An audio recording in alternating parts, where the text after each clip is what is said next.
E aí, já pensou em ganhar muito dinheiro com um canal de corte igual esse daqui que você está assistindo? No primeiro link da descrição temos um aulão para você que quer começar um canal de cortes e faturar muito aqui na internet. Também teremos planilhas que irão te ajudar na hora de organizar a produção do seu canal. Tá esperando o quê?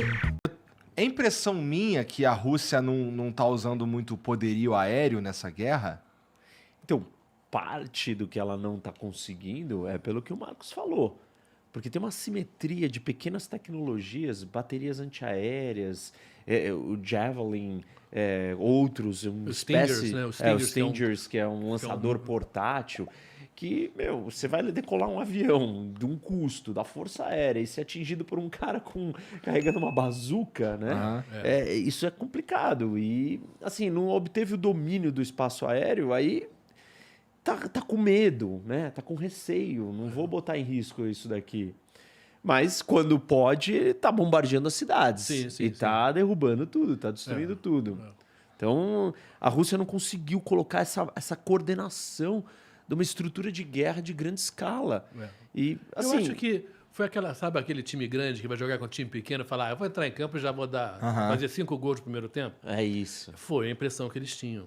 E muito rapidamente, né? Esse troço foi quebrado, né? Eles desistiram de Kiev, cara? Os Desistiram. Recuaram. Vamos concentrar todo esse exército aqui numa parte menor.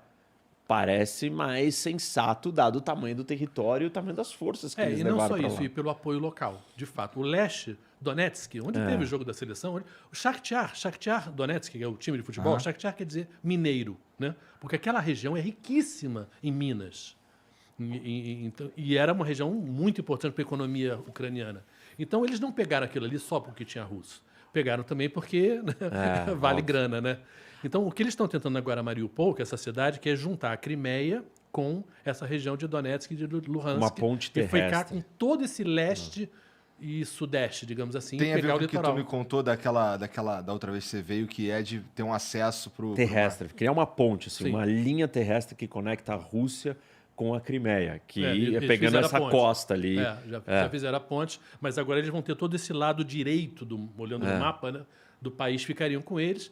Aí vai, digamos assim, criar uma situação que militarmente a Ucrânia não vai ter condição de reconquistar e eu diria que a guerra vai, digamos assim, ficar uma guerra fria, quente, assim, né? Parada ali, né? Eu diria. Meio um impasse, né? Agora, eu queria ouvir já de você, Marcos, porque você viveu, você foi lá, você viu o sofrimento, a capacidade de resiliência, a vontade de sobreviver, de lutar, todos esses adversidades absurdas. Não tem água, não tem comida, não tem arma, é a família, tá explodindo, caindo minha casa, vou morrer, soterrado, enfim, tem todo tipo de tragédia.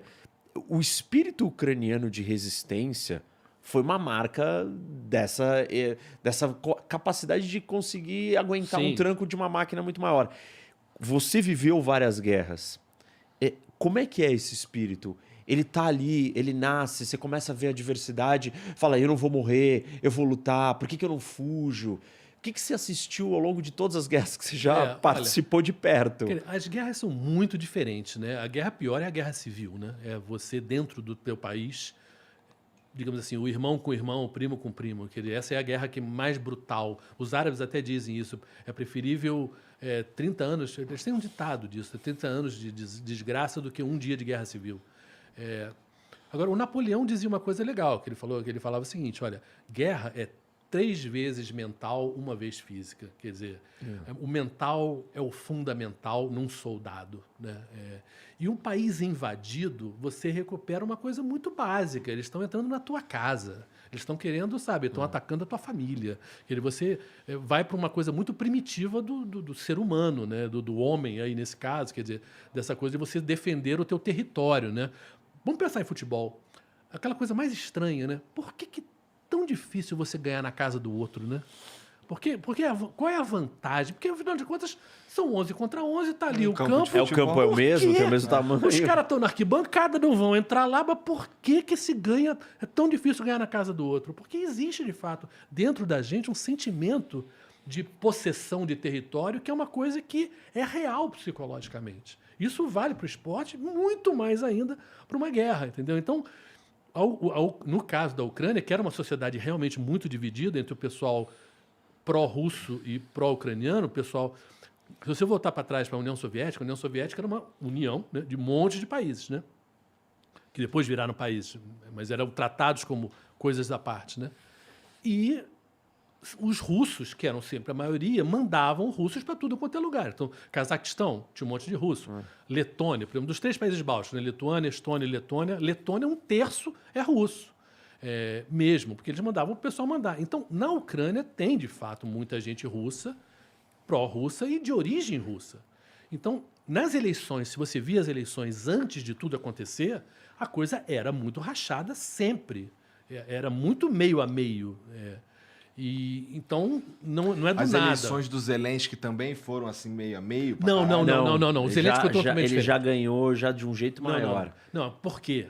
Porque o Zelensky é a desmoralização da política ucraniana. É tipo votar no macaco Tião. Exatamente. Tanto que quando a gente É fala de fora do democracia... sistema, um antissistema. É o entendeu? ator, o comediante que, sabe, que faz um programa que no final do programa dizia que ele ia ser presidente e 3 dias depois da eleição ele vira presidente. E tem uma mas coisa é um voto também, antipolítica. ele não disse que ele era de um lado, ele falou, não, eu quero estar com a Europa, mas eu vou conversar com o Putin. Ele meio que falou assim, olha, não, eu sou a solução, eu vou juntar com a Europa, mas eu não vou antagonizar com o Putin. Ele foi inteligente politicamente. Sim, mas de certa maneira o Zelensky ilustra a desmoralização da democracia. Mesmo que hoje a gente veja ele como do lado do bem, mas é exatamente a incapacidade dos partidos políticos tradicionais de entregarem o resultado que abre a possibilidade de você ter políticos que venham e falem, não, eu vou fazer diferente, completamente diferente, sem esse pessoal. O Macron, de certa maneira, é a mesma coisa. Eu fiz a eleição do Hollande, o François Hollande foi presidente socialista 2012, eu acho, que ele foi eleito. Partido Socialista, você sempre teve o Partido Socialista como o grande partido na França da esquerda e os partidos republicanos da direita. Sarkozy tinha sido, né, da direita, perdeu a reeleição para o Hollande. O Partido Socialista não teve nem 2% dos votos agora.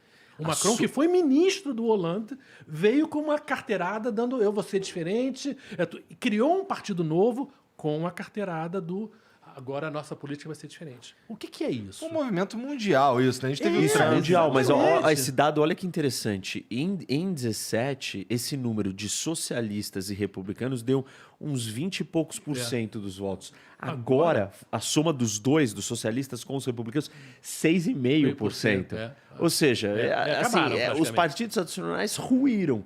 E isso na França é ainda mais grave, porque 58% da população votou ou em um populista, ou em um nacionalista, ou em um radical de algum dos lados. A extrema-direita cresceu muito. Agora, isso E vale tem pra extrema Inglaterra, esquerda isso agora vale ali. Teve um índice de, sei lá, quase 30% de pessoas que só não votaram.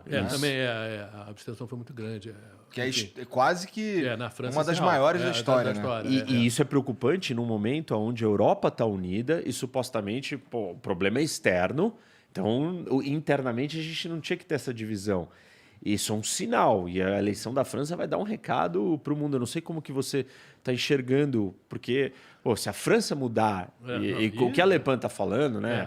Eu vou eu vou sair da OTAN, a União Europeia não serve. Nesse momento... Mas isso, gente, a gente tem que pensar que, de fato, essa é uma derrota da democracia, uma derrota de uma certa esquerda, e é a mudança da política através do fato de que você deixou de entregar para as pessoas umas coisas muito básicas, né?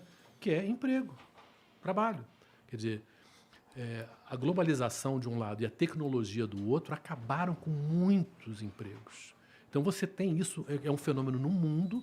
Você pega essa garotada toda que está aparecendo agora, por exemplo, quando eu era garoto, você sendo de classe média, você ia fazer uma faculdade, você ia arrumar um trabalho, você ia ter um apartamentinho, você ia ter um carrinho. Isso era o normal. Não havia família que não tivesse essa expectativa, porque era real. Hoje não tem família de classe média que você não tem um filho desempregado, que você não tem alguém que está subempregado, ganhando um salário de merda, sabe? Não tem. É um problema muito sério, porque, de fato, os bons empregos acabaram. Isso é um fenômeno mundial. Aí você tem a capacidade da direita de inventar que a esquerda virou uma elite intelectual, que é, sim, uma elite intelectual. A esquerda é mais ligada às artes, mais ligada ao jornalismo, mais ligada à ciência. É verdade. Por quê? Porque o que é liberdade? Liberdade é pensar diferente, né? É você tentar uma coisa... Então, a conversa anti-vacina, por exemplo, no Brasil, que não foi só no Brasil, mas aqui no Brasil, quer dizer, é meio maluca, né? Essa conversa. Como assim anti-vacina? Como assim anti-ciência? Tudo é ciência. O celular é ciência. A gente está aqui na ciência. Esse microfone é ciência. Essa câmera é ciência. E como é que as pessoas foram capazes de ir para um lado assim tão louco, né? Mas por quê? A direita conseguiu empurrar para o lado do saber como uma coisa negativa. E de fato, se você pensar bem, houve uma certa arrogância de uma certa elite que passou a não gostar de coisas populares e de vê-las assim. Vou dar um exemplo muito claro. Eu comecei como repórter de esportes. Numa época em que ser repórter de esportes, porra, que merda, entendeu? Sabe, esporte, sabe, era uma coisa menor. A esquerda não via bem esporte, não via bem futebol, não via bem samba, não via bem novela, né? Tudo isso, as formas mais populares de entretenimento do Brasil eram vistas como algo menor.